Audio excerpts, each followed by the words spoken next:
ये चबूतरा है हमारे घर का और चबूतरे पे हम बैठे हुए हैं। इस किस्म का cottage, eco friendly cottage, sustainable living जिसको बोलते हैं, वो हमारे फार्म हाउस पे हम बना रहे हैं। और अगर आप भी चाहते हैं कि आपके लिए भी ऐसा कॉटेज बने तो आप यहाँ पर ज़मीन ले सकते हैं और उस पर ऐसा कॉटेज हम बना के देंगे आपको।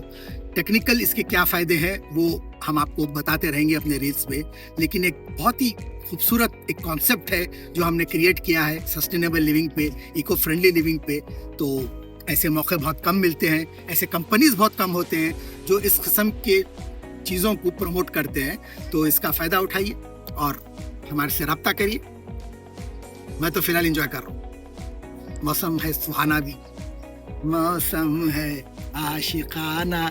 ऐसे में कोई ढूंढ के लाना बोले तो ना ऑलरेडी ठहरे हुए, ले लो। बेगम भी ठहरे हुए, बच्चे भी ठहरे हुए। We are living our life to the fullest. Wish even you could.